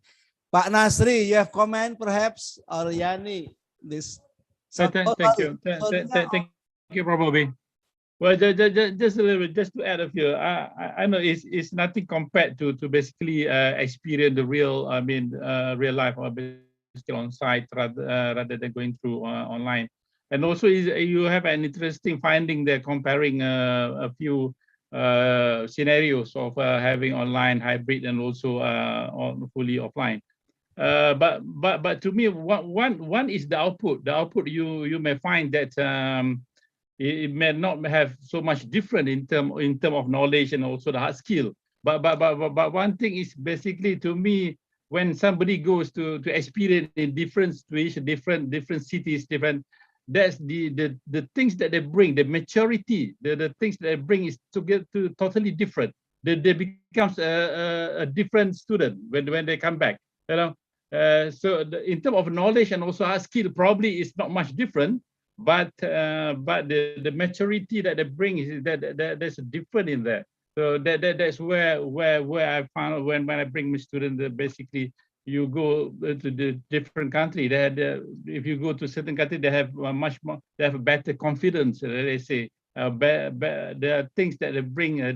You cannot value, or you cannot basically evaluate. There's different things that brings.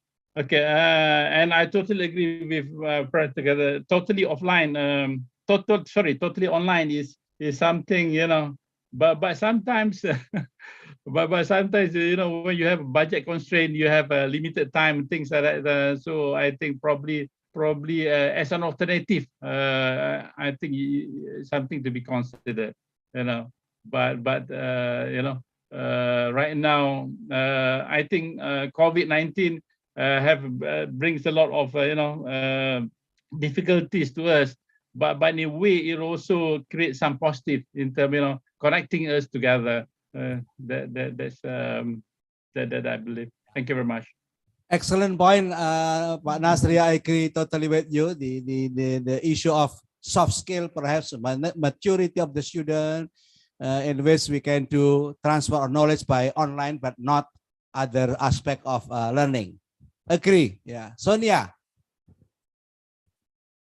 I just wanted to add on what Pak Nasri was saying, and I think that it's also what Wiwi was saying. I guess that it depends on what is it that you are assessing. If you are assessing the planning, learning, and then perhaps the outcome is very similar, the online and the in-person. But if you are assessing the exposure based on being in the place, walking around the city, learning, hearing a different language, eating new food, different food, learning words that come from flavors, that is not something that you can do online.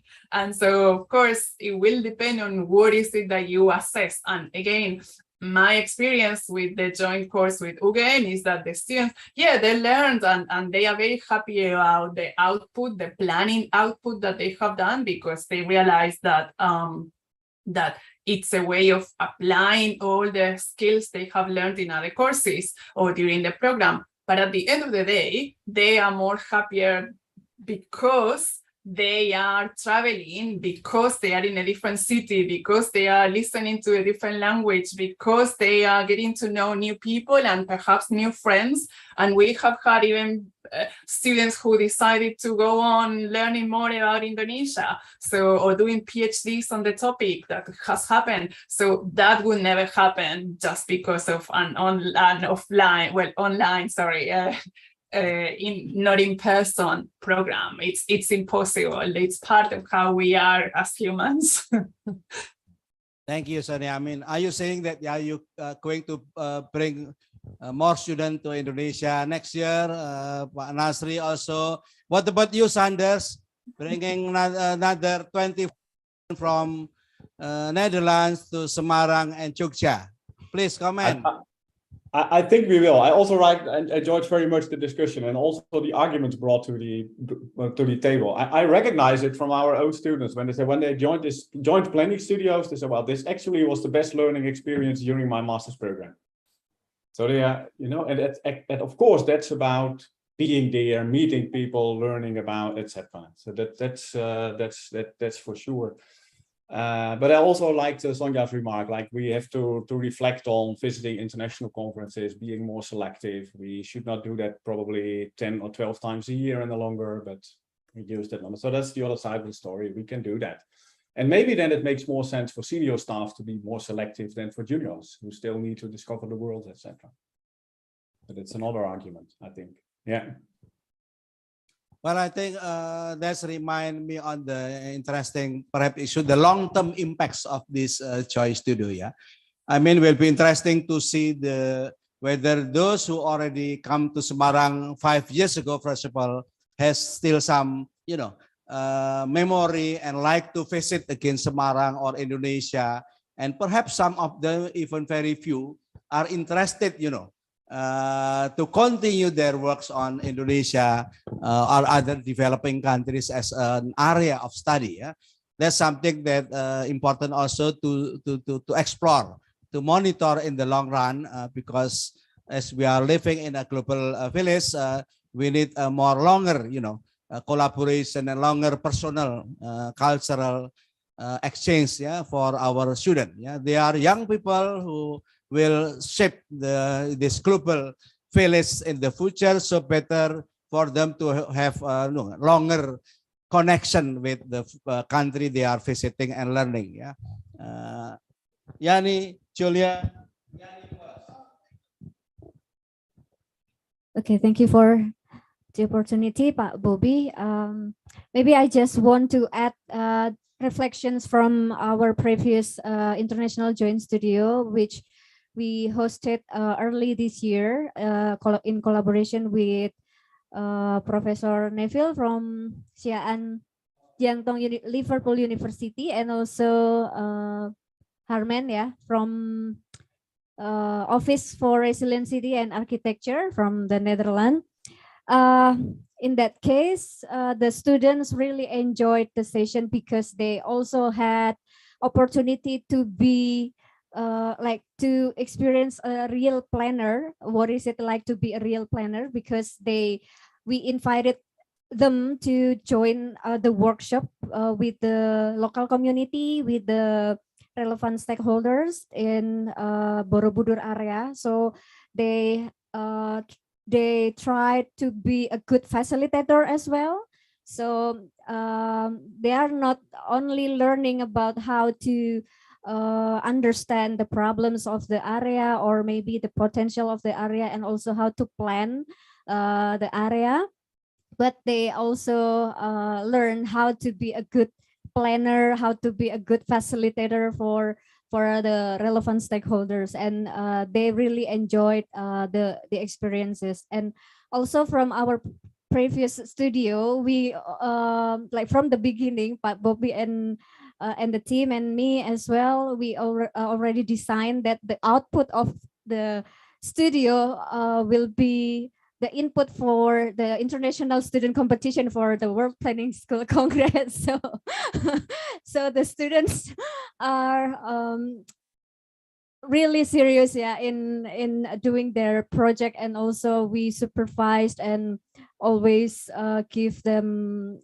inputs and feedbacks for their works as well. So that's a bonus, yeah, for the students, that they can also send or submit their work for the international competition, and that's another maybe added value for from the job.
Yes, sorry, I wanted to, I was mentioning, there's a non-profit organization in France who organize yearly urban studios, and they have an amazing network of alumni.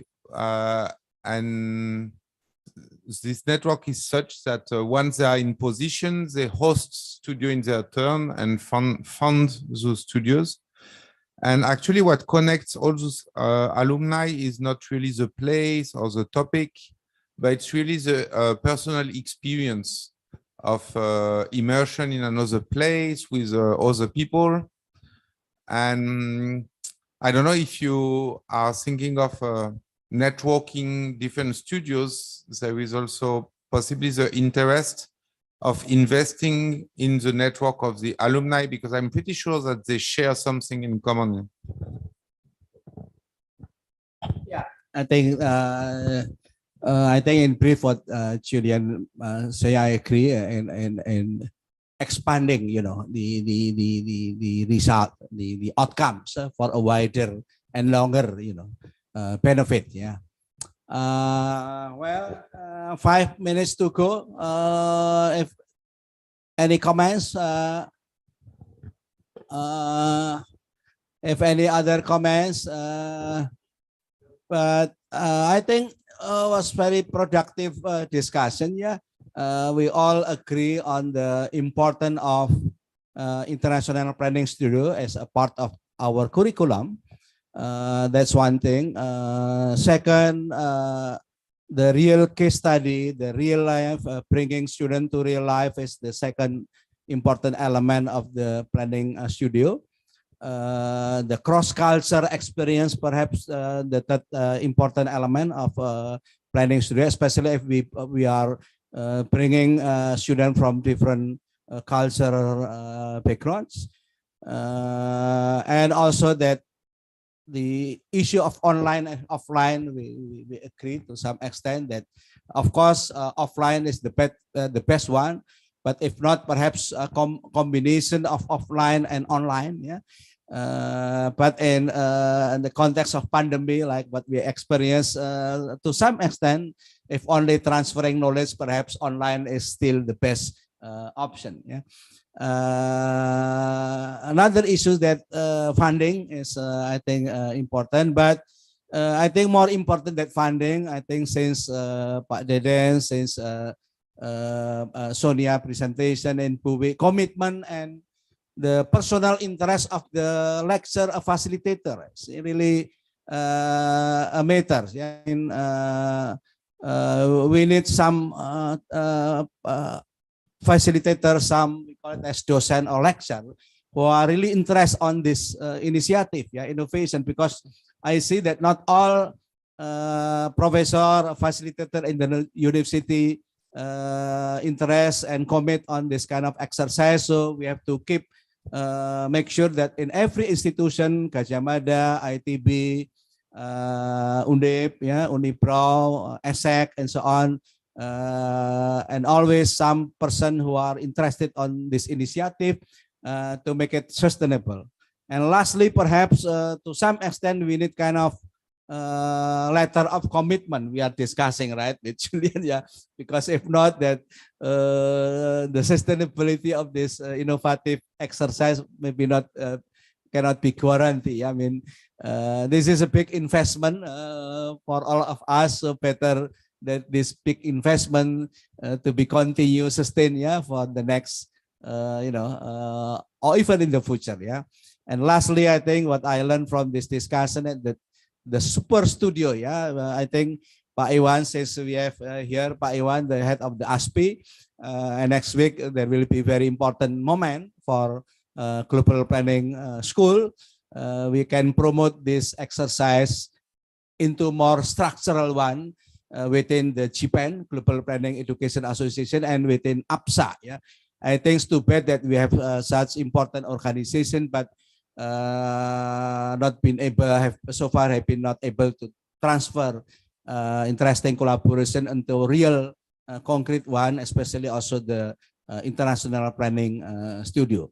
Yeah, and I think in that context, Indonesia are ready to somehow, yeah, Pak Iwan, yeah, because we have some experience, we are ready to volunteer, yeah, to initiate, to continue this very interesting, important initiation.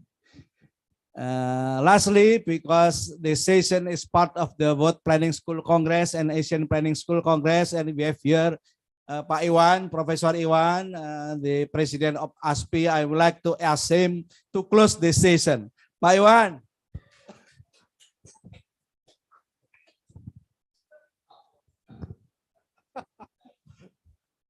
Yeah, thank you very much, Pak Bobi. Okay. Yeah, as a closing statement from me, I think this is a very best, not a good one, but the best one. Yeah, I mean, this is the best practice also, how this kind of activity can be done with different kind of institution and with different kind of participation from different students around the world, in quote, yeah. I mean, not really diverse, but at least we have some student, some foreign student from France, from Malaysia, as well as from Indonesia. Do we have students from Philippines? Yeah, and from Philippines as well. So I would like to say our colleague also there. I think is it Sonia, Sander, and Pak Deden, yeah? Pak Nasri also, yeah? Okay, so hi from Semarang, yeah? So yeah, it was very nice experience, especially for us in here. It has been done for about 1 week, yeah. This international joint studio with very good and satisfying results, yeah. And I have seen also the announcement, which is very, what do you call it? Yeah, very excited, yeah, for the students, yeah. I would like to thank all of you from Indonesia here, Pak Bobby, Bu Wiwi, Bu Yani, and also Pak Julian. And I would like to thank also our online participants, our colleague from Australia, Sonia, from Radboud, Sander, and also from UTM, Pak Nasri, and from Alabama, yeah, I think Pak Deden, and also all the participants online. Really looking forward to see you soon in Bali, yeah, next week. Thank you again. Bye-bye. See you in Bali soon, yeah.